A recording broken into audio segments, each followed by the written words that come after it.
김재원 국민의힘 최고위원은 윤석열 대통령이 내년도 예산안 시정연설을 직접 하는 게 좋았을 것이라면서도 국회에 오지 않은 건 야당 탓이 크다고 주장했습니다. 비아냥과 대통령 수모, 대통령을 수모를 주기 위해서 정치하느냐 하는 이 야당의 모습을 보면서 저런 수준의 야당이 있으니 국회에 나오지도 않는 건가라는 생각을 했습니다. 야당도 정신 좀 차려야죠. 민주당이 장외 집회를 열고 야권에서 탄핵, 하야 등 주장이 나오는 상황에서 대통령이 국회에 나올 수 있겠냐는 겁니다. 또 민주당에서 임기 단축 개헌론 등 주장이 나오는 건 재판 선고를 앞둔 이재명 대표 방탄용이라고 주장했습니다. 대법원 판결 선고 전에 대통령 선거가 있어야 자신이 대통령 후보가 되어서 대통령 선거에 나갈 수 있고, 대통령이라도 되면 그 다음에 재판을 중단시켜서 자기가 교도소 갈 일을 막을 수가 있지 않겠습니까? 거리에 나가서 김건희 여사 특검법을 요구하고 사실상 윤 대통령 탄핵을 요구하고 그러면서 압박을 해서 임기 단축 개헌을 요구하는 것, 이 모든 것이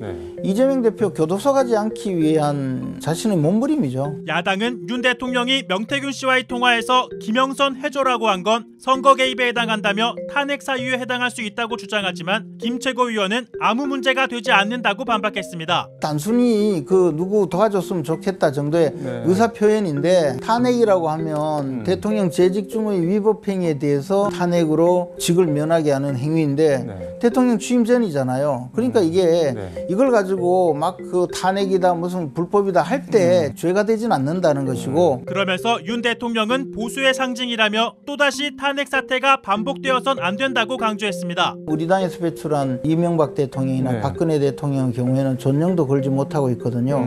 그것은 바로 아시다시피 8년 전에 우리 보수가 대분열을 해서 결국은 탄핵 사태까지 겪고 그 이후에 오늘날까지 왔거든요. 그런 과정을 거쳤으면서도 윤석열 대통령을 지켜내지 못하고 임기를 중간에 단축시켜서 어쩔 수 없이 밀어내는 사태가 벌어진다면, 그러면 또 대통령의 존령을 걸지도 못하는 그런 정치 세력이 앞으로 무슨 또 정권 재창출을 하겠다고 나서겠습니까? 이거는요 사실 정치 세력으로서는 사망선거이죠.